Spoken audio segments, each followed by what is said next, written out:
All right. Oh my God. The world, I thought the world was falling apart. We got all the stuff in Minneapolis, you got the war in Ukraine, we're taking over Venezuela, Greenland, all that stuff. And I thought, what am I missing? Well, I haven't done a podcast with the Puerto Rican princess, Johanna Godinez. Jeez, where have you been?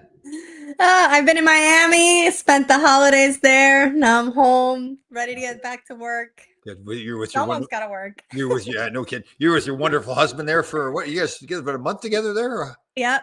Very nice. So is that how it works out pretty much every year then that you guys get to spend that much time in one place together? Sometimes it's a week or a weekend or a month. It depends. But usually during the holiday, we like to spend some time together. Sometimes we'll go to Ireland and visit the family. Oh, very nice. Oh, that's right. He's Irish. That's right. So he was born and raised in Ireland? He was, yeah. Oh, okay. We'll be getting prying too much, which, well, the heck with that. How did you guys meet? We met in Peru. Oh, that's right. You told me that. That's right. At an ayahuasca retreat. Oh, okay. So you're at a retreat together. Obviously, there's other people. What, like how many other people? Like 20 or something? Or? I want to say, yeah, like 14, 15. 14. Okay, so love at first sight. Did he have to woo you or what? Oh, God, no. I was love at first sight for sure. Really? So you saw him and said, that's my man right there. It wasn't so much like that. Like I arrived at 10 a.m. and he arrived at 3:30 with a couple that were there. Oh. And like I had already learned like the lay of the land at the retreat center, and the volunteer that was supposed to greet them wasn't there. Right. So I greeted them and I showed them around, and he thought I worked there. Oh. And the first ceremony was that night, and the next day we have like a debriefing with the shaman. And she said that my soul and her daughter's soul, she was pregnant at the time, were dancing, helping Leo, who had not done ayahuasca, but I guess was just having his own moment during the ceremony. And during the second ceremony, I was having a very hard time, and I went to him and I was like, I don't know why, but I just need to be around you. And he just opened his arms and I laid in his arms and he said, I think I love you. And I said, I think I love you too. And I had known him for 3 days and we got married 3 months later. Is that right? Wow. Yeah, it was their 6-year anniversary in January. So you just met, so it's 3 days after you met. You were going through this ayahuasca. Now, obviously, it's worked out, and I'm very happy for you. But is there ever a danger you think you're going through this traumatic time where, I mean, you hear the stories, right? People go through a traumatic time. They meet each other. They think they love each other, but they really don't. Obviously, didn't happen with you guys. No. It was definitely amazing. Wow. That's incredible. Seriously. Holy smokes. Yeah. He's a very unique individual, and I am too. And I think that like we understand each other at a level that I don't think anyone will ever understand us. Wow, very cool. Yeah. Nice. And you think you felt that right away? Yes. Oh wow. I'm fascinated, but I mean, I joke around a little bit about this, but again, I'm almost 68 years old, twice divorced. I've gotten to the point now where I'm so happy single that I don't know if I'll ever. Well, I never wanted to get married, and neither did he. But after the person I dated before him, right, I kind of sat and asked the universe that if it was going to bring me somebody, I wanted him to never have been married, never had kids. Like I wanted to be independent and not have these like trust issues that most people have. And yeah, like the universe served him on a silver platter. Give me 1 second. I got a new puppy and he's eating my shoe. Puppy, what's his name? His name is Chico. Chico, come say hi. Chico. Look at this little kid. Oh, Chico. What is he? Russell Terrier? What is that? What kind of dog? He's a mutt. Oh, just a mutt? Chico. What's going on, Chico? Oh, that's Chico. Cute. Okay, now do you let him kiss you? Do you okay with the dog kissing you in the face? Oh God, yeah, I don't care. Oh, good, okay. I love that. When I have dogs, I want them glued right to me. I like the Velcro. Yeah. He got dumped at a beach tennis court, and the guys that were playing all chipped in to get him shots and stuff, but no one could keep him. So they put him on Facebook Marketplace up for adoption, and I saw him and I fell in love. So like 2 days later, I picked him up. How long have you had him? Like a week. He just loves you too. That's cool. He's a really sweet boy. How about sleeping in the same bed? Do you ever sleep in your bed? Yeah, he sleep well, right now, I'm crate training him, so he Right. sleeps in the crate, but the crate's on my bed. Oh, okay. While I get him used to the crate because he freaks out in the crate, so Oh, okay. Yeah. we're working on it. See, I'm all like, I think if I have a dog, I want him sleeping on the bed. I want him up on the couch. I want him kissing me. Yeah, there's no question. Yeah, yeah. Yeah. My, I don't have children, so now I have this is my fourth dog, so oh, now I have four-legged children. there you go. Nothing wrong with that. My second wife had a little Yorkie, and of course she had an office that she went to work. So my office was at home, so he would stay home with me. So eventually he became my dog, and he would. It was funny. People would get grossed out about it, but he would sit on my lap and he would like clean out my nose, like it was. And I was fine. I'd sit there and watch TV or whatever, and the dog's looking away at my nose. Somebody come down and they go, "What? What is going? So What is watching, happening right oh, now? the dog's going crazy. He's got this tongue up my nose." I'm like, "Okay, that's my nose is getting clean. The dog's happy. We're all Well, everyone's happy. Oh yeah, yeah, love that dog. It was actually it's funny because he's obviously a tiny little Yorkie, and I'm driving around the big black truck and everything, and the dog's sitting on my lap and looking out the window, and everybody's like, it just doesn't fit, you know. Like, this it was very cool. It was, as you know, I mean, it was. We had broken up obviously, so she left with the dog, and the dog got really traumatized. I had to come back, and and eventually the dog got to the point where it had some hip, and it got to the point where we had to put the dog down. So I had to go over, and it was sad in one way and actually kind of sweet in another. That once he saw me show up, I think he knew. Okay, he was in so much pain. So once he saw me, he knew I was going to take care of him. He relaxed. We went to the vet and put him down. It was bad to lose him, but yeah. Yeah, I've always had little dogs. My last one, Bruno, he would travel with me everywhere. Oh, And he got lost in a storm here. There was a bad thunderstorm and he just ran and we never oh, found him again. oh. And then my mom passed away and she had a schnauzer. So I kept the schnauzer and then she had a really bad what is that called in English? When you have that thing, a stroke. She had a really bad stroke. And so I had to put her to sleep, but I had the vet come to my house and put her to Oh, sleep on my lap. Like yeah. the last day she was just outside all day on a blanket and Yeah, then they came and just put her to sleep. yeah, And I haven't had a little dog since and yeah. I've been meaning to have one because I've Very cute. always had dogs. Very cute. Yeah, I mean, they're a little bit more work, obviously, when they're new. You got to train them and all that. But once you get them settled in, they're fantastic. Yeah, Yeah, they're part of the family. yeah. Look at her. She's boy or girl? It's a boy. It's Boy. a little boy. He loves you. Oh, that's cute. Very cute. I like that. I mean, I've got my so my son, my oldest son, and his wife. She's pregnant. They've got a dog as well. So I get to babysit the dog. So I've got a part-time dog, and it really is just like the grandson grandfather relationship. It's like he knows he can do whatever he wants. Actually, we went over. Yeah, we went over to Thanksgiving, and they want to train him so at the dinner table he's supposed to not beg now. So he knows he can come to me and get whatever he wants, obviously, right? So I'm trying to abide by their rules at their house. And he wasn't doing something. So I raised my voice to him, and I never do, right? When I raised my voice, he turned and looked at me like, what? You're yelling What at just me? happened? Oh my God. It was sad. Like I felt terrible. I was almost going to cry. Like it was like, so it was pretty cool. Yeah. Very good. Good stuff. Oh, I got to say hello to a couple of people. Doug DeVito here is one guy, one of our listeners. Dougie, how are you? I think Dougie moved down to North Carolina or something like that. He moved. And this gentleman here, he's famous, Erwin Miller. So he was our team dentist with the Rangers. Oh, nice. Yeah, and we called him Miller the Driller, as he says here. He had on his business card, he had a giant tooth that he was standing on top of with a jackhammering the tooth. So that was I know. I know hockey players need dentists more times than anybody else does. Oh, yeah, people always ask me if these teeth are mine. I said, yeah, they're mine. I paid for them, so they're mine. Yeah, the ones in the front. Actually, the new ones, these look a lot better than the old ones did. So, how are you doing? Everything good in life? Everything's good? All good. Yeah, getting ready for teacher training. That's always a little stressful when I get new students in because there's a lot to get ready. But yeah, all good. So when you say get ready, what does that entail? I mean, I have 3 acres, so there's a lot of yard work to get done, and the rooms need to get clean. And I have an outdoor kitchen.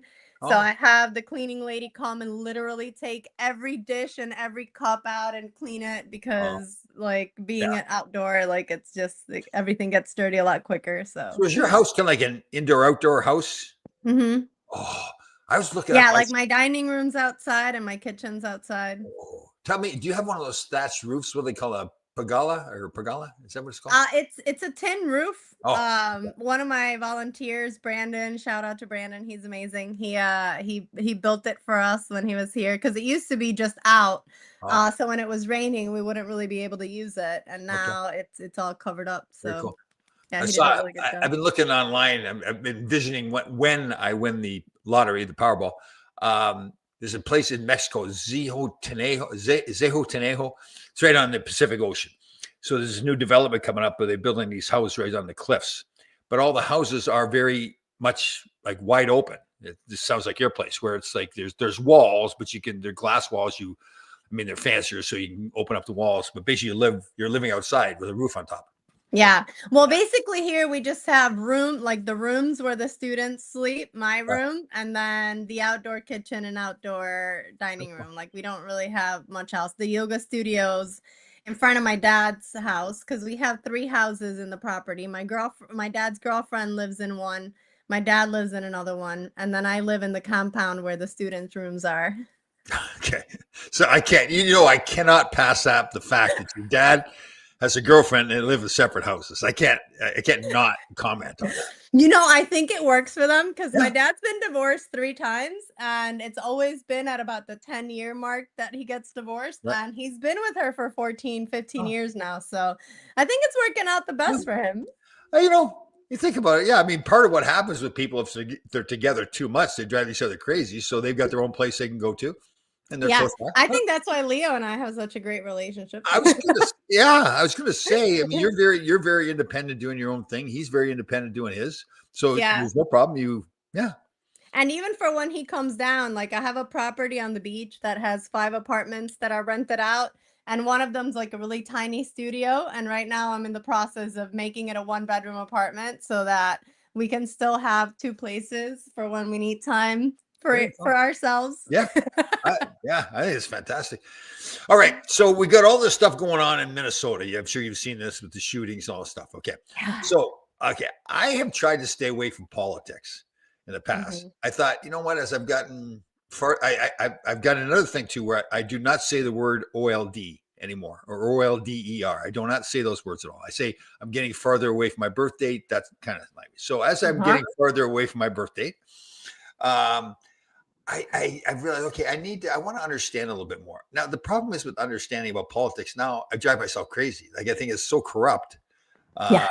like, when I see the shooting, I'm going, okay, so I'm thinking if somebody was to look up, like somebody's upstairs someplace and they look down at what's going on, I think they'd be going, like, are you crazy? Like, what are you guys, like, it seems to me, and I know we don't want to get too far into politics, but um, it's just like for me, I have to be careful because and you've helped me with this. I have really concentrated on building what I view as my beautiful world, right? And Mhm. I don't want to let anything else interfere with my beautiful world. If you want to come in and talk negatively, go do it someplace else. But I'm telling you, when I start watching this politics stuff, I have to settle myself down. It's like, oh, it's just get angry. Yeah. I mean, and you mentioned this before that as much as we want to live a certain kind of life, we're not perfect, right? You're going to have these dark times. I can't remember the way you said it, but I thought that was Yeah, cool. and things are gonna affect you even if you feel like you're untouchable. Like there's Yeah, still things going on in the world that are gonna affect us and the way that right. we think and the things that we think about. Yeah, But I feel like certain things that we can't control, like yeah, all we can do is what we can do. So if we can help someone, um, I mean not to like throw a bad thing, but like I hire a lot of undocumented individuals here in Puerto Rico and I know how scared they are. So yeah. like I try to help them. Like one of them doesn't like to drive around because he's afraid to get pulled over. So like I pick him up and I bring him over and like he has a child who was born in the United States. So there's Right. no reason why he wouldn't have papers. I don't know. I just feel like they're targeting the wrong people. Like you say you want to get rid of criminals, yet you're getting rid of people that are working um and paying taxes. And it's like I have a friend who's in Minnesota whose really good friend's child goes to a mostly Spanish school and one of the teachers got dragged out of school. And it's like like you have someone who's doing something good and you're treating them like a criminal. Like that's the issue. Like I'm not saying don't make it so that people need to follow the right channels to come live here. But if you're going to kick people out who are already here, like do your due process, like Yeah. put things into place that can make it so that people that are being responsible while they're here, like for example, let's say that a farmer has 60% of people working for him undocumented. Make it so that they get a work permit through that farmer, make them responsible for taking care of how these people are behaving and how they're doing, like Yeah. there's things that can be put in place that are not being done or considered, that Yeah. I just feel like Yeah, to me, not I being say, wait, handled correctly. if somebody's come here and they've committed a crime before they got here or while they're here, then okay, they need to go. But if somebody just has come here, you mentioned something, there's a better way to handle it. Other Yeah. than when I see like a 5-year-old child being held, I'm going, guys, like if I'm an adult, I'm a man, and I'm part of a group of people that are holding a 5-year-old child. I'm thinking to myself, there's got to be a better way, or else Yeah. I need to go find a different job because I'm not going to be part of that. I just Yeah, especially if that child was born here and their Yeah. parents weren't. Like you can't just leave the child without parents. And like Well, I don't know. did you see the video of the young boy who was taken? Hold on, I want to make sure before we lose this, I want to make sure we show this one.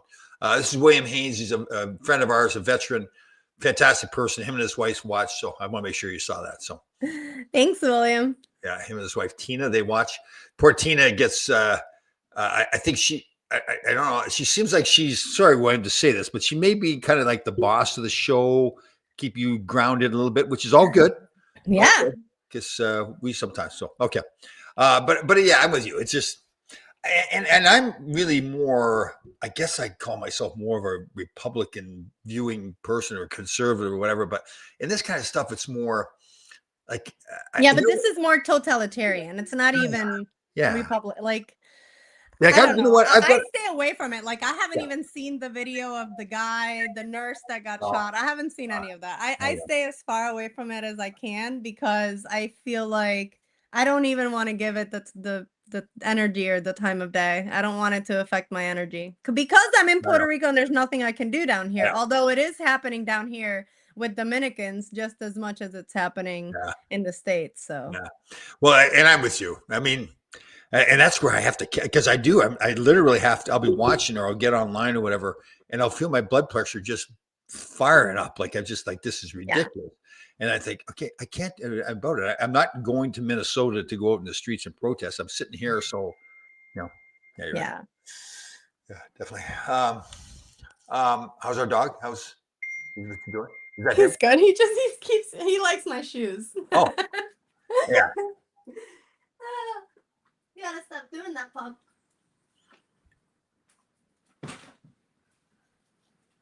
Okay, I'm back. I know. And as you know, to me, what I love about dogs is when you get them when they're puppies, they're a blank slate. They don't know anything. So they do everything until you tell them not to do it. And they're fine. They say, if you tell me not to do it, I won't do it. But if you don't tell me not to do it, I'm going to do it. I think that's fantastic. Yeah.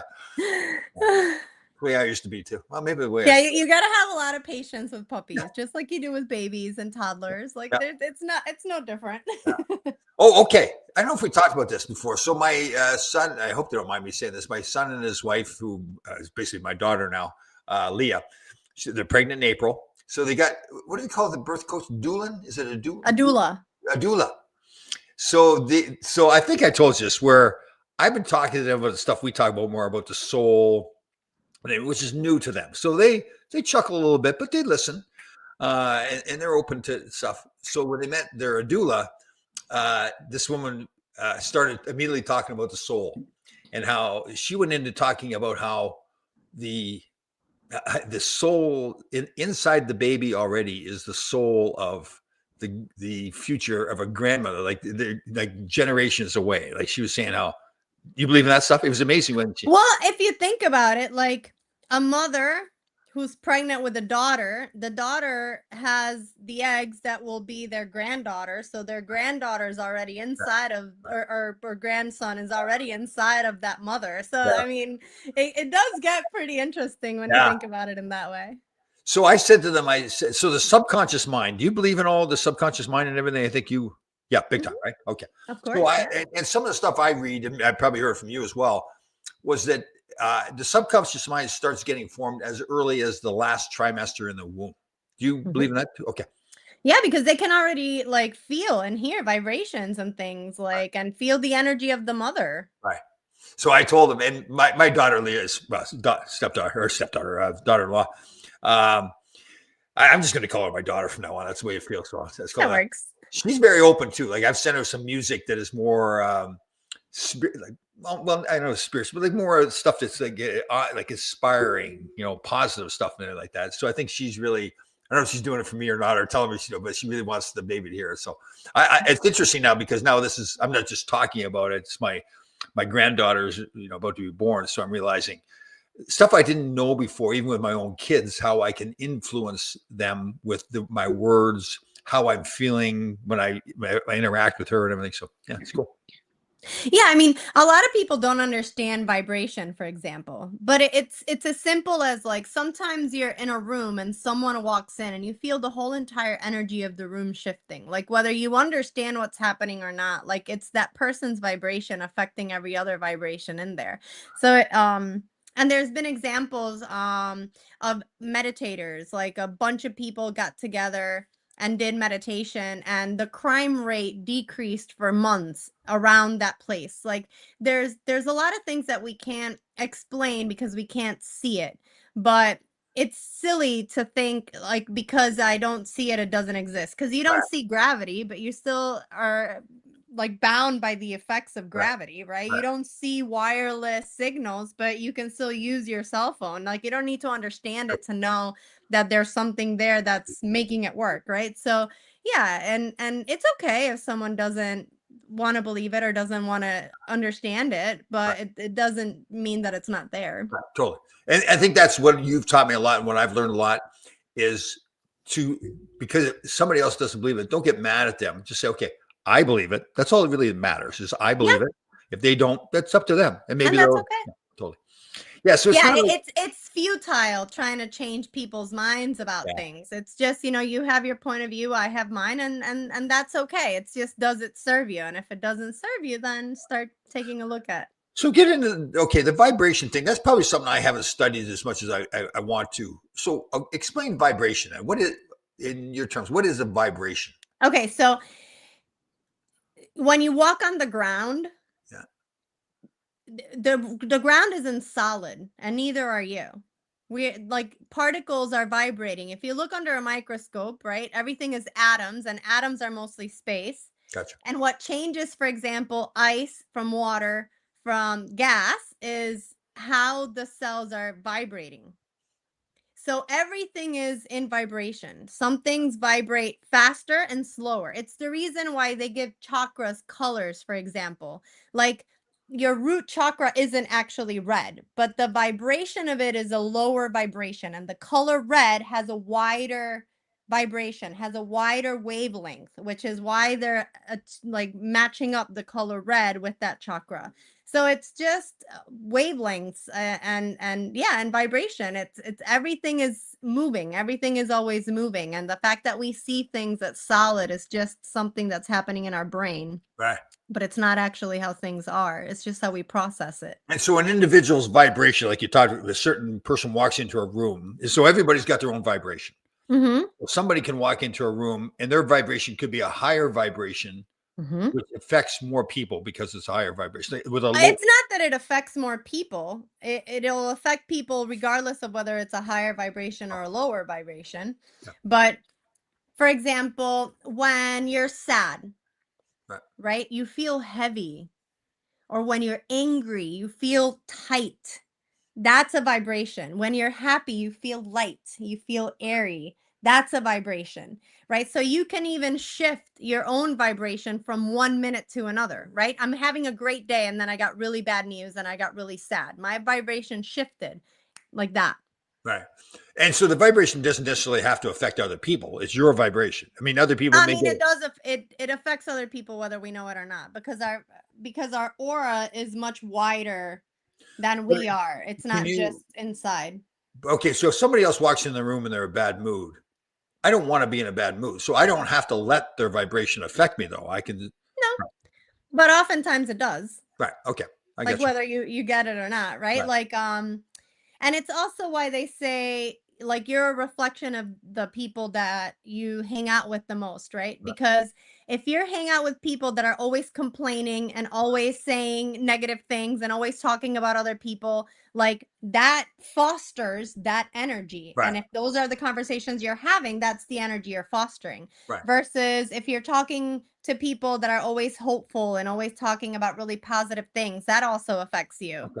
Okay, so So it's what if you I guess developed yourself? So if a lot of people you're hanging around with somebody that's very negative all the time, but you recognize that and you don't want yourself to be like that. Could it also work in the other way where you become less negative because you say, I don't want to be like that person, right? of course, yeah, you recognize, and that's also why sometimes we outgrow people Right. because we realize like that's no longer where I'm vibrating. So our vibration just doesn't really Yep. coincide in the same space anymore. Yeah. Hey, stop it. What's his name again? Sorry, I forget. What is it? What's his What's name that? again? What's his name again? Chico. Chico. It's the eyes, Chico. He keeps chewing. He finds every shoe that he can find. He chews That's on. his job. That's his job. Yeah.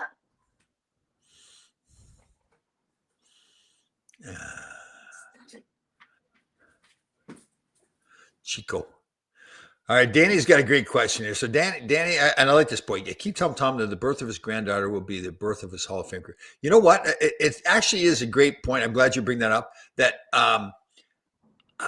as much as I love my career, very proud of myself in the past and all that, and I feel like I don't know if this is going to sound arrogant or not. I feel like because I have built a whole other life that I love so much. It's almost that hockey behind me. It's great. Loved it. It's fantastic. But yeah, it's almost mean. I don't want to say, well, yeah, it's compared to the birth of my children, the birth of my granddaughter, it's kind of meaningless compared to all that stuff, right? So, Yeah, it's just different seasons of life and different things that take priorities at yeah, certain times of our lives. yeah, yeah, very true. What we got here? I Dan- saw a comment pop up real quick and I couldn't read it. oh yeah, there was. Yes, yes. I threw the does open mindedness expand as we age? Um, It can, to right? be honest, I think it can go both ways, right? There's people that the older they get, the more cemented they become in the way that they think.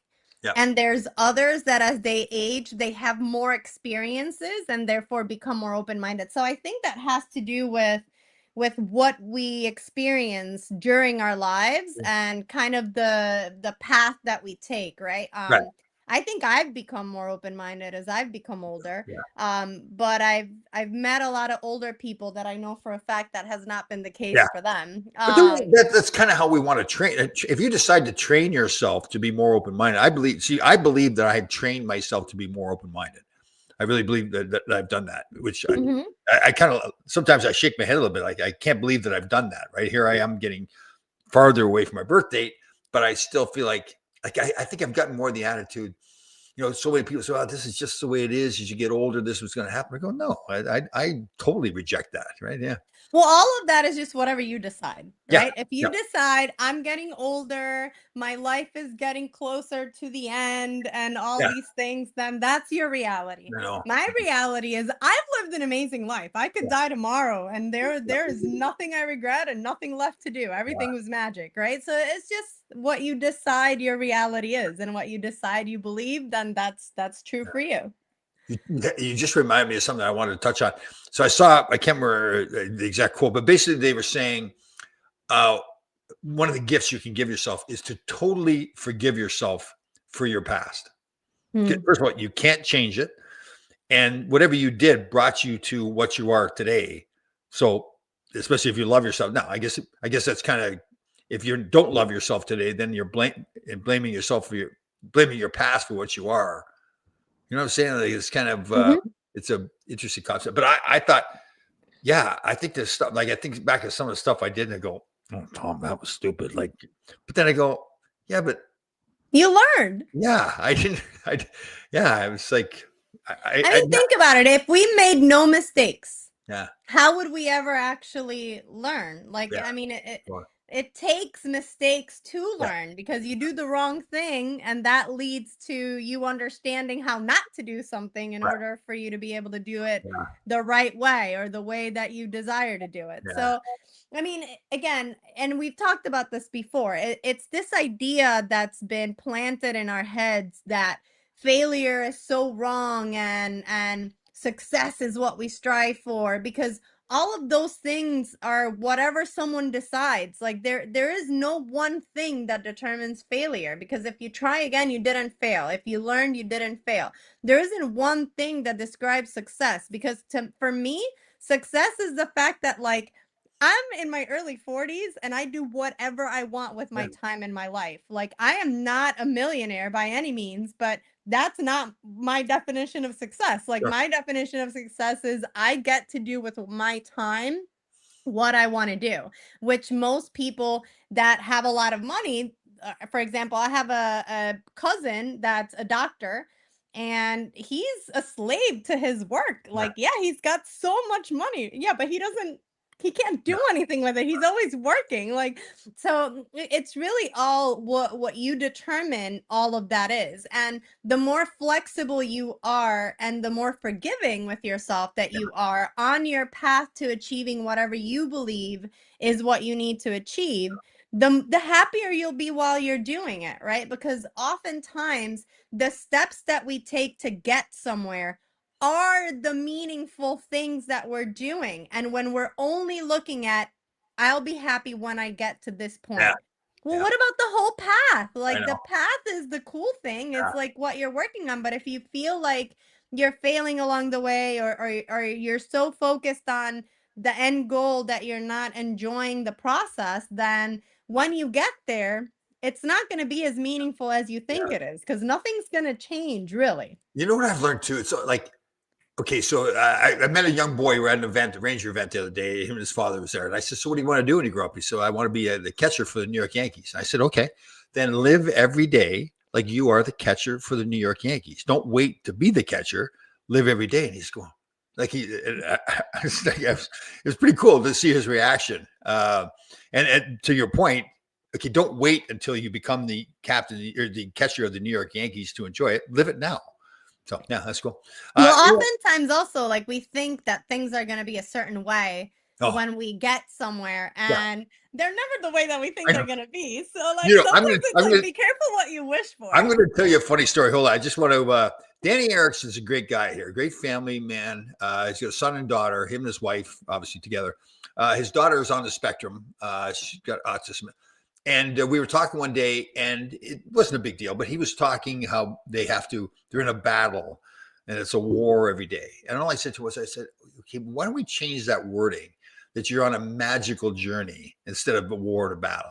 And hopefully it helped you too. So it's not like that, but I think that's important too, right? Like the words. Absolutely. Yeah. Yeah. Absolutely, because a journey is a journey regardless of the connotation that you give that journey. If you Yeah. think the journey is a struggle, then it's a struggle. If you think the journey is just steps towards a goal, then they're just steps that you're taking towards a goal. So, yeah, how we think of something is what determines the reality that we're seeing as we're going through it. Totally. Yeah. It's like people say, well, like if somebody said, well, you're an overthinker. You say, well, thank you. I overthink positive things. We have the connotation an overthinker is always just going to overthink bad things, right? Mm-hmm. Yeah. Overthink good things. Yeah. There was some, what was I just going to touch on? You triggered something there, and Oh, I don't know. Oh, okay. We'll get back to it. Yeah, it was interesting you brought it up. So, okay, so you've got your classes going on. So you have students come in, and are you teaching them to teach when they come in? Yeah, I mean, most of the people that take the program want to be teachers, but a lot of people just want to understand yoga better so that they can apply it to their lives in a deeper way, right? So we teach them about ways that it can improve their lifestyle, their mindset, it can improve their energy, their mood, their physical bodies, the way that they think, right? So we kind of touch base on every single aspect from the physical practice to the philosophy of the practice to the psychology of the practice to the energetic aspect of the practice. And then if they want to teach, they can, or if they just want to incorporate it for themselves, then they can do that too. Very cool. How often do you do that? At least 3 times a year. I do 2 of them here and 1 of them in Florida. Oh, okay. So people come to where you are in a group setting and learn. And how can people? Obviously, people can contact you online if they want to do hmm that. Yeah, they can apply through the website. They can't just sign up. They have to apply Oh, because I have to vet the people that are coming. This is my home after all, and I don't oh, want okay, some okay, random person that and I just need to understand that like you have the right mindset and that it's actually going to help you because if right. I feel like you're coming in with unrealistic expectations or if you're using it as a vacation instead of what it is, which is hard work, then it's not really Right. aligned. So Right. you can apply through the website and then we get on a call and based on what we all decide, then you can either join or not join. Right. Good. Yeah, because you got other people coming in wanting to learn. If one person's going to ruin it for everybody else, it doesn't make sense to. Yeah, oh God, and I've already gone through experiences that, Yeah. yeah. Yeah. So twice a year you do it in Puerto Rico, and then once a year you're in Florida doing it. Very hmm cool. Yeah. And then you're going off on your own little adventures too, right? Don't you have another ayahuasca thing or whatever? Yeah, we have one in October. I have one of my students is hosting it with me in Peru. Oh, okay. Peru.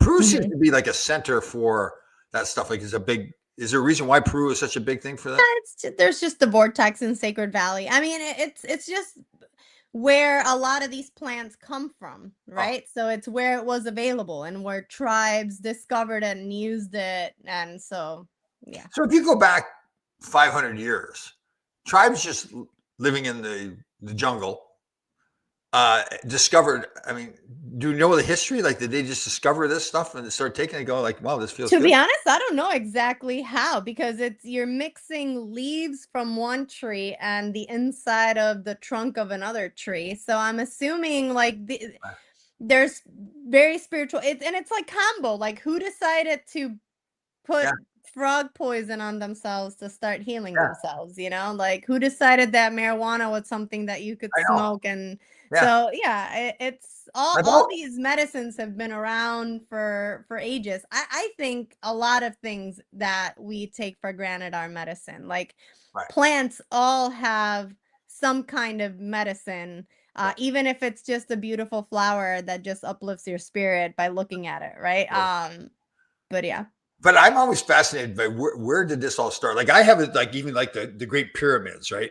So they're always trying to figure out based on our knowledge, our way of doing things, how would we have done this 2,000 years ago, or whatever it was? And I'm thinking, well, I think this other beings were here. They were far more intelligent than us long before that, right? Like so, you make don't you? Longer, long before that. Yeah, right.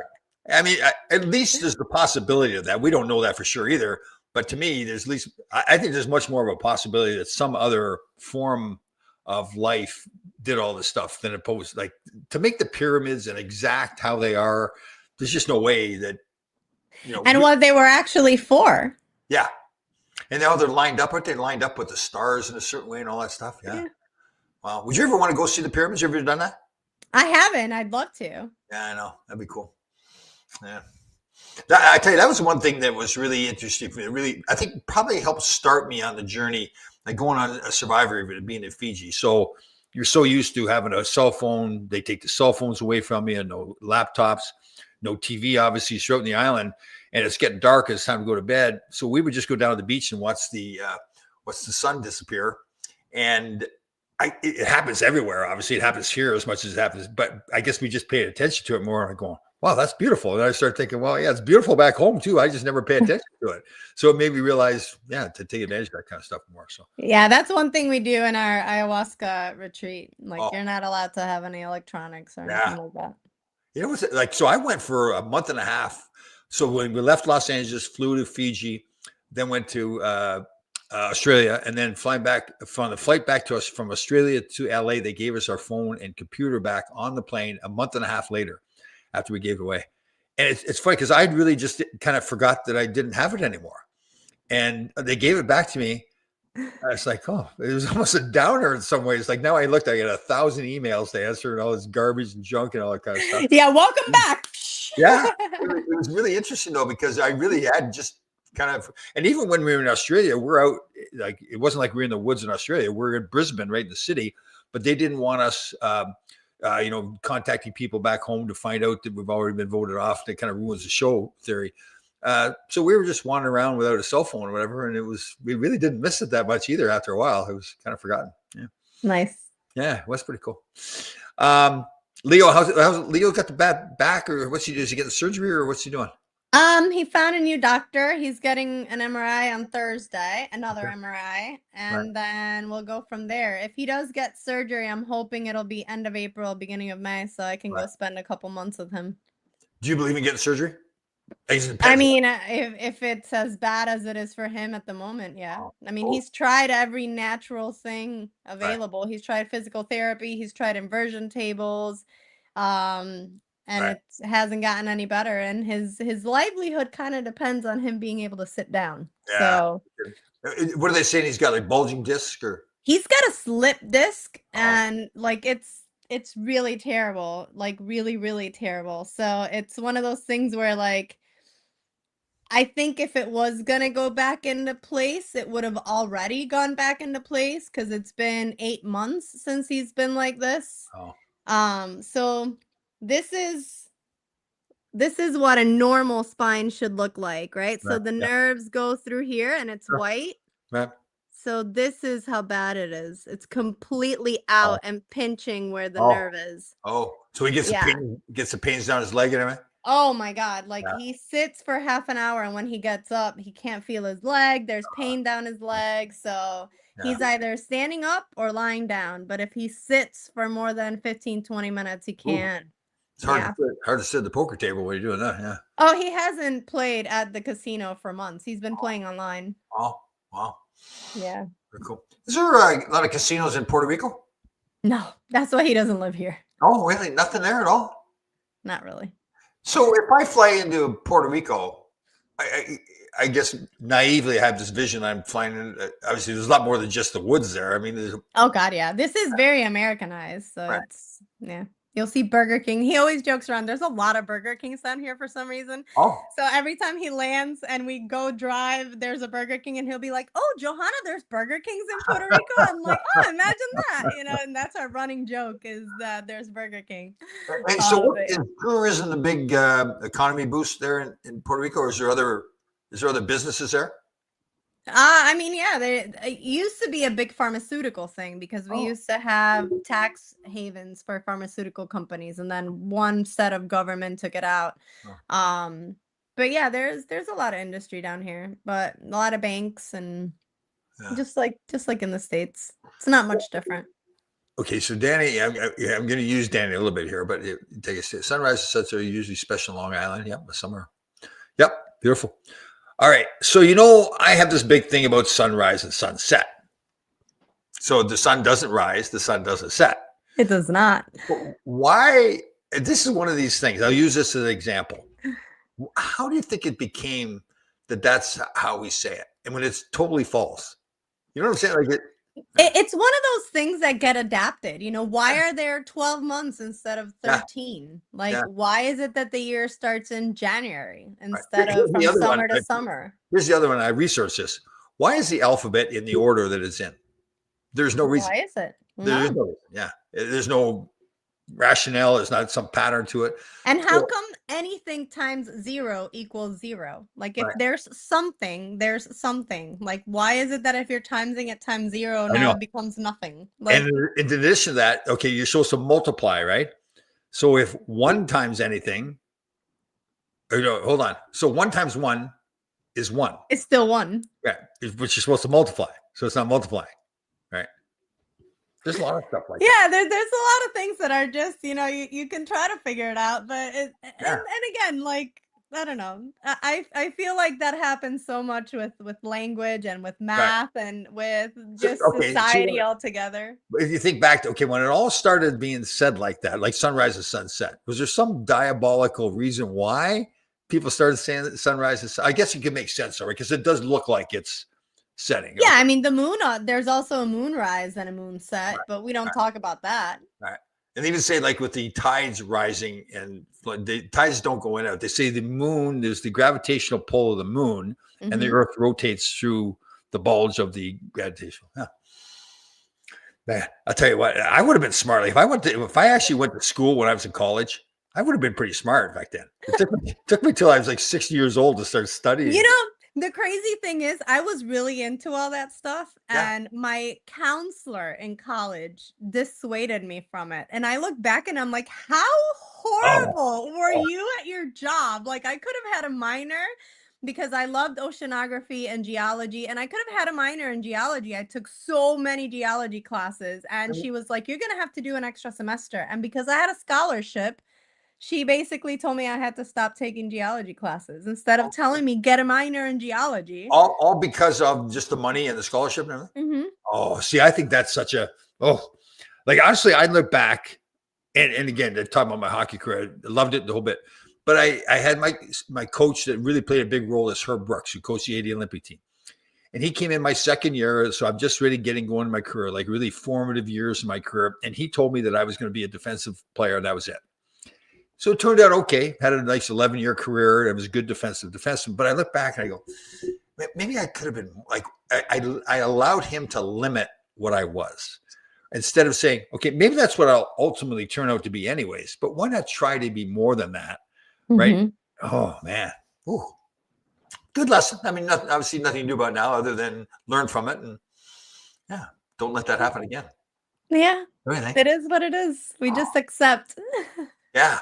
But isn't that true though? Like, like if I could, like with young people, like I always try to say to them now, like, why can't you be the best that's ever played? Like you should be, if you're a figure skater, your dream should be to be in the Olympics. You know, like why can't it be, right? And go back to the old thing as well, because other people are, Yeah, and it's like you're working towards that without attachment. That's the part that we don't learn either though. say that again. We're working to it Working without, towards it, but without attachment. what's that mean? Not being attached to the end result so that you can enjoy the Oh, process of it. okay. Gotcha. Right. I got you. Okay. And that kind of goes against a lot of what people think because the attachment would be what drives you, right? Like most people think, well, my attachment would be the driver. But doing it without attachment means that you can enjoy the process as it is in the moment instead of always looking to what it will be. Okay. So you're an 8-year-old figure skater. You're dreaming of being in the Olympics when you're an 18-year-old. So you've got a 10-year span there that you need to train to get to be an Olympian. So don't think about being the Olympian. Enjoy getting better and better as a skater along the way. Mhm. Knowing that ultimately, if you're in the moment and always working in this moment to be the best that you can be, then there is no other outcome possible than to be an Olympian. Right. Totally. And if for some reason you don't become the Olympian, you Then it still, doesn't matter right, because you enjoy the process. right, and you've learned so much during that process about how to attain your goals. Now you think to yourself, "There's nothing I can't attain." Right? Then Mhm. let's say you got hurt and you couldn't participate in the Olympics because you're hurt, but you still okay. I would have been in the Olympics. Because otherwise, then when you don't get there, then your life is over. Like now, Yeah. everything that I worked for this moment that never came was worthless. And it wasn't worthless. It was beautiful. It was a beautiful process that you went through. But if you're only looking at whether or not you got to that end result, and if you didn't attain it for any reason, then now everything was worthless. And that's just not true. Okay. All right. So 8-year-old trains for 10 years, gets to the point where they can be an Olympian. It doesn't work out for whatever reason. So they're going to be disappointed, though, right? Obviously, And that's okay. right. But then But you if say, but right, it's not the end of your life. right, And it's not an ultimate failure. right. Okay, let's go through that process. So, okay, so the 18-year-old doesn't happen. To them at that point, though, it could seem like it's I'm exaggerating, but it could seem like it's the end of their life. This is their whole focus, their whole, right? They've been Mhm. training so much. They've been getting up early in the morning. Parents are driving them to practice all the time, and now it doesn't work out. Mhm. Now they're devastated. It doesn't Mhm. work out. So what happens now? What happens now? On to the next thing. Okay. So it's okay, but And that's hard, and that was a hard lesson for me to learn, right. right? Like when in 2007, when I was finishing school, Yeah. I went to school. I got my master's in North Carolina just so that I could keep racing because I wanted to be a race car driver. I got my MBA just so I could have enough money to keep paying to be a race car driver. And at the end of 2007, or at the middle of 2007, I got offered a scholarship to do the Drive for Diversity program that would ultimately lead, if I won that program, to be an ARCA racer and have sponsorship.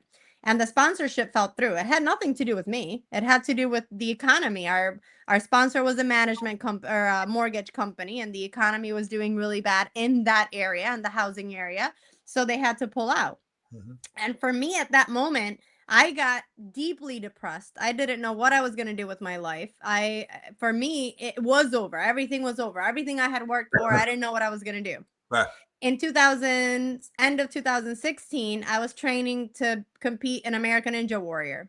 And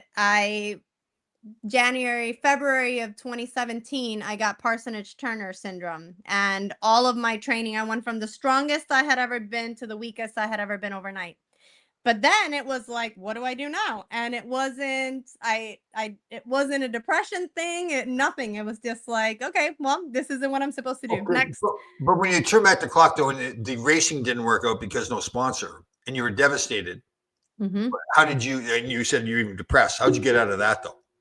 I had a friend of mine that basically kicked me in the ass and made me go to a place and get better because I wouldn't have been able to do it on my own. I was really struggling. Yeah. Okay. All right. So But I didn't have all this knowledge that I have now. correct. Like now that I understand things from a different point of view, I was able to go through something similar and react very differently. Right. Okay. So the lesson, I guess, what we're trying to get here, for especially for young people who haven't lived a life and learned things, when I hate saying failure, when something doesn't work out for you that you've dreamed about for so long, it's okay. Listen, you're going to be devastated. You may be Mhm. depressed, whatever. That's a Mhm. natural thing to happen. Mhm. The answer then is okay. Somehow you need to grab yourself and say, okay, that's enough. I need to move on. Right. Mhm. Yeah. It's like we don't understand when we're going through something that may not be the right path for us. Like I look back and now and I know that being a race car driver was probably not the best thing for me. I have way too much of an attitude. Like I don't take shit from people, so I would have been one of those where like a guy would have wrecked me out and I would have gotten out of the car, taken my helmet off and thrown the helmet at the other car. You know, like because that was the kind of person I was back then. So I know for a fact now that that was not my path. But back then I couldn't see that. Back then that's all I wanted. It's all Right. I trained for. That's all I did.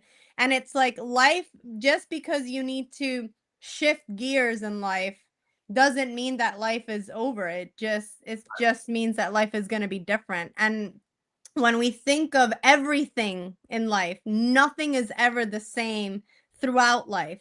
Right. And for us, like we get so attached to things that we want them to be a certain way that we can't accept that change. And Right. that's the attachment is the part that causes Right. the suffering. So I guess my question though is, okay, so I'm picturing a young person at 18, it hasn't worked out for him. And we're saying, okay, we got to move on. Easier said than done though, right? I mean, Of course. right. So it's so if that person, there's a person out there that's listening to this today and they're going through that, they've dreamt about something that hasn't worked out and we're saying need to move on. So they're sitting there they're sitting there in their bed, in their room or whatever, and they're just devastated. Okay, so what's the first step though? Like how do you get out of that? You know what I'm saying?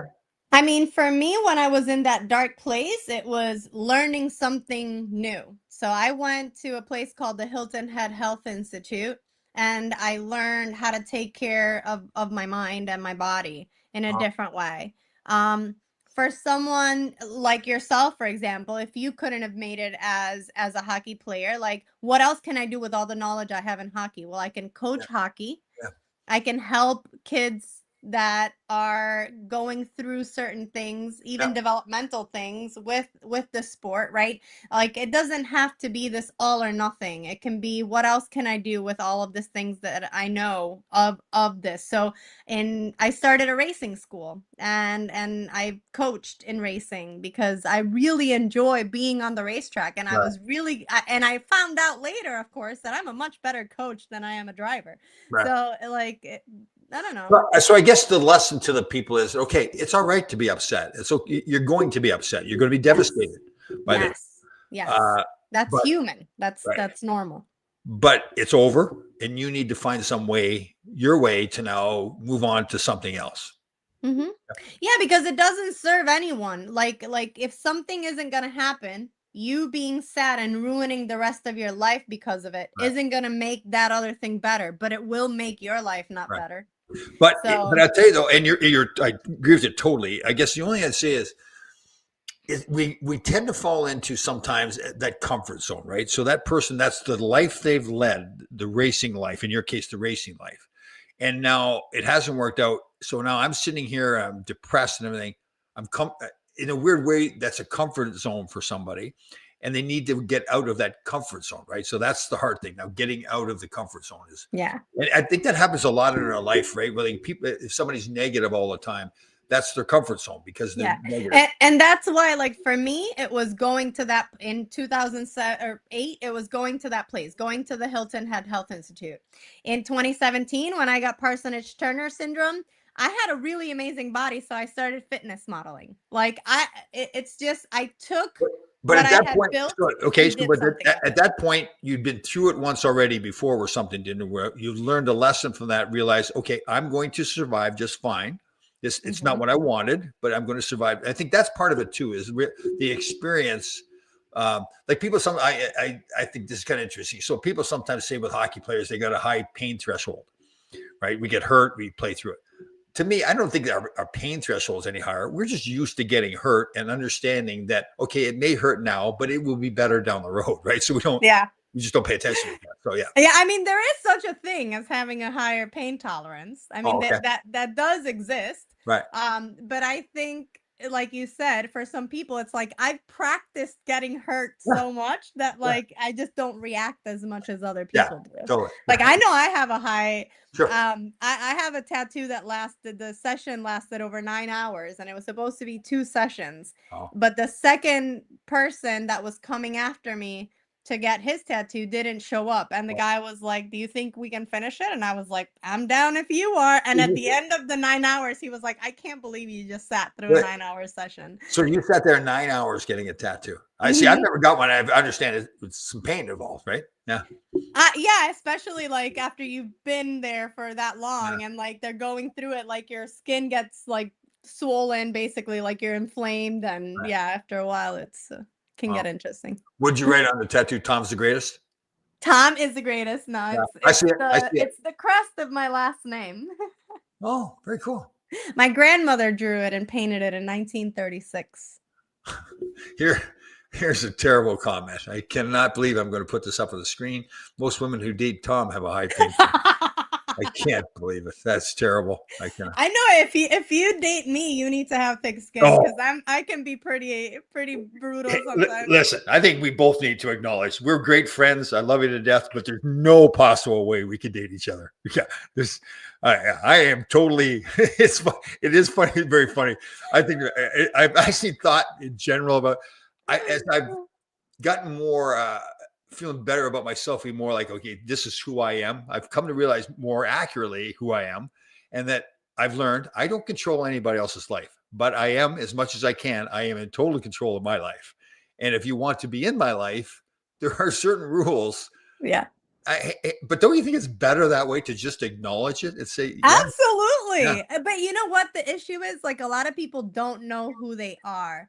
And yeah, they feel like another person in their life is somehow going to, like what is it, Tommy Maguire or whatever Maguire, yeah, Jerry Maguire. yeah, yeah, You yeah. complete Oh me. yeah, Like yeah, yeah, yeah. that's the biggest BS Yeah, I've ever I know. heard. Like I know. nobody completes anybody else. You are Yeah. either whole but nobody's coming to save you and complete you. Like someone can benefit your life and match your life and match your vibe and you can feel good around that person. But if you're hoping that someone's Oh, just gonna come totally. around and Yeah. complete you, that is a lot of pressure that you're putting on another person. And No at kidding. some point they're gonna break. But I liked your point is part of the problem with people, and I was like this before, where I didn't know who I was. I didn't understand myself. And once I Yeah. became more understanding, because I would kind of know what I wanted, but then I was like, well, am I right to like that? Am I wrong to like that? Instead of just saying, no, this is who you are. Be fully Yeah. aware of who you are. Yeah. Yeah, I always say, like, even if you think that the things that you like and the things that you want are super freaky and super unique, Yeah. like, there's someone out there that's Yeah. gonna match that vibe. You just need to know and own your own so Yeah. that when you meet that person, you can recognize that Totally. person and then Yeah. you can be happy with that Right. person. And don't try to don't try to think, well, I can change that person here. That's the other. No, Yeah. no. I know. No, and the thing is, and you also have to be open to other people changing because Yeah. we all evolve, right? And Yeah. sometimes we fall in love with this idea of how this person is, but if they're in a process of growth and evolution, as they grow and evolve, they're not going to be that person exactly that you fell in love with. They're going to start changing and being different. And if you're so attached to that, then as they start growing and Okay. changing and evolving, then you're not going to like that. All right. Well, good point though. So, okay. So I fall in love with a person that's a certain way. We're very open with each other that we love each other because of the way we are. And now that person starts to change. Well, but I mean, then I mean, then obviously you can't be together then. Ah, well, okay, then that's a choice. Right? I mean, I'm a firm believer that relationships aren't meant we're not penguins and we're not meant to be with someone during our whole entire lives, Right. right? That's a choice, it's not a given. Yeah. So, yeah, and I think that's the main reason why. It's because you have two people that are always evolving, always growing, and the way that they're evolving and growing may not be the way that each other wants each other to evolve and grow. And if I don't accept the way that you are, the person you are Yeah. changing into and becoming, then we're no longer compatible, and Right. that's okay. And then walking away is okay too. It's just that society's made it, or Right. not so much right now, but at one point society made it very taboo to walk away. Right. But I mean, why do I need to put up with the fact that like you're a totally different Right. person who I no longer want to accept in my And to life, your you know? point, yeah, like especially if both people have sat down when they're getting to know each other and saying, "Listen, here's why I love you. Here's the things that we all get along with." So if things change, we won't be able to be together. If you're hopefully honest with you, I mean, you don't want to paint, you don't want to have a prenup already written up, but I mean, I guess in some ways, basically, Or you do. yeah, yeah, you're having a I mean, psychological, I have a prenup with my husband, and it's not because I think that we're somehow not going to be together. Like I'm hoping that we're together forever. But like I can't. Like I know I'm growing and I'm changing, and I know that he is too. And I can't say today that in 20 years, the person who I'm going to be and the person who is going to be are still the same people that want to be together. It can, or it may not be. And I'm okay either way. Like I'm not attached either way. I'm just enjoying the fact that we're perfect for each other right now. So okay, I love this topic. So okay, you fall in love with somebody, you have this fantastic relationship, but they change. And you don't necessarily like the way they've changed, but you still love the person. You don't want to lose the person.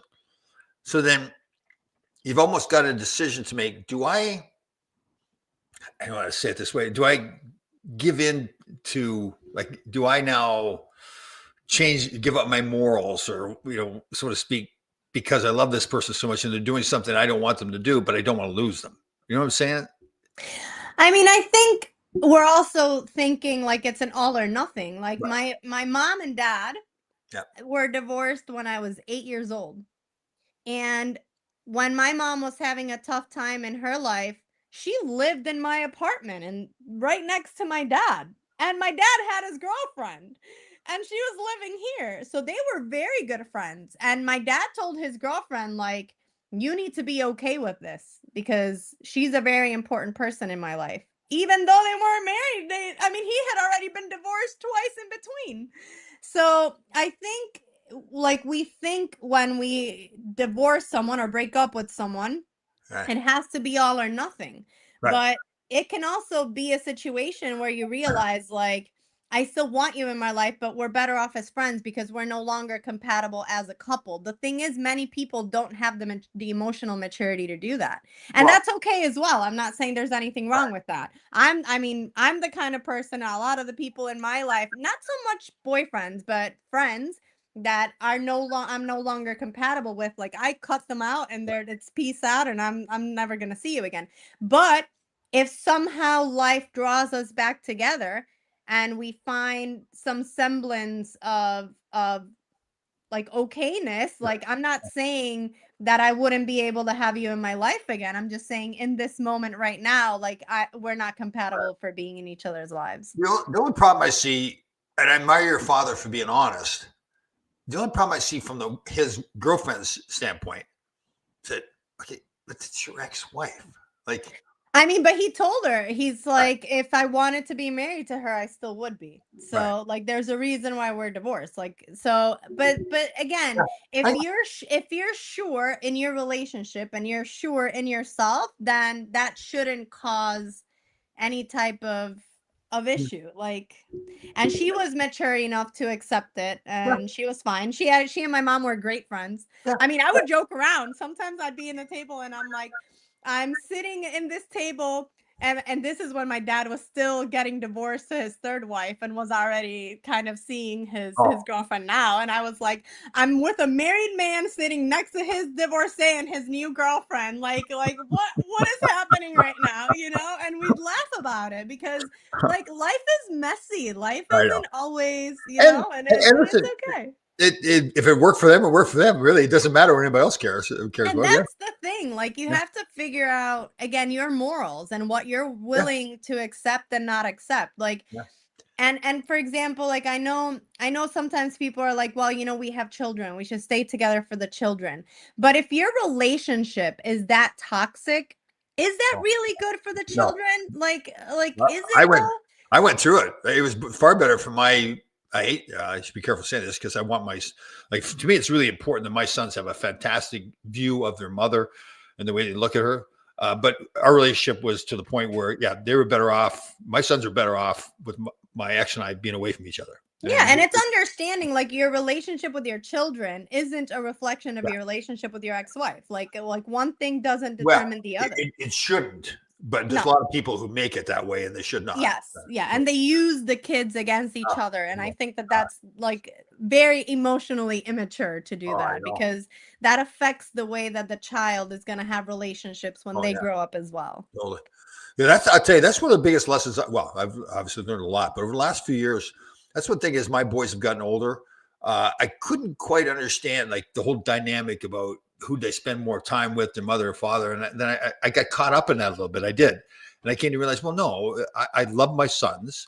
Part of having, especially I think with young men, their success mentally is having a good relationship with their mother. So if I really love my sons, then I want them to have a good relationship. It doesn't matter what I think of their mother. Yeah. I want them to have a good relationship. And I tell you, that was a big moment for me to figure that out. That yeah, I mean, they grow up a little bit. I have a feeling my mom struggled with that too because I had a relationship with my dad. Like, I have an understanding with my dad that I never really had with my mom. Sure. And she would always say that my dad and I spoke a language that nobody else understood. And I'm sure that she struggled a bit with that because I'm sure she Yep. wished she had a relationship like that with me, but Yep. our relationship was different because Yep. she was very structured and very, like, society put me in a box, and my Yep. dad's not like that, and neither am I. So my dad kind of fostered that creative, like, rule breaking, do what you want in life side of me, where my mom always thought, like, oh, that's her rebellious side and that's Yeah. bad. But yeah, that's, Yeah. and Yeah. all of that's okay as well. Yeah, it is too. Yeah. Interesting stuff. The whole relationship thing. Well, and part of the thing for me is, and again, you're very, and I mean this as a total compliment to you. You're very lucky that you two have met each other, Leo, and you want to live the same way that you want to live. You both agree to that. Like I've gotten to the point now, I think, where I'm so. Some of my friends laugh at me. Like I had one buddy say to me, he says, the only person I know that could eat every meal alone and it wouldn't bother him a bit. And I never really thought about it until he said it. I go, well, yeah. Yeah, I'm okay with that too. I know. Yeah, and again, the cool thing is nobody needs to understand it. Yeah. Nobody needs to accept it. Like as long as you're happy, like that's all that matters. Like I spend a lot more time alone than I do around people. Sure. And to be honest, like after teacher training, for example, when I've been with people for so long, I don't want to see anybody for a couple of weeks. I do not want anybody close to me. I want to be eating all my meals alone. I need to recover and refill my cup. And a lot of people wouldn't understand that. And that's okay. Like nobody needs to understand. That's It is just interesting, right? How some people really need that, like people around them, and others, like you and I, it seems, are very well. Okay, I can have you around me in small doses, but then it's time for me to have my place. Yeah. my alone time. Yeah, very true. Very true. Cool stuff. Good job. I love these cards. I for some reason, I guess, I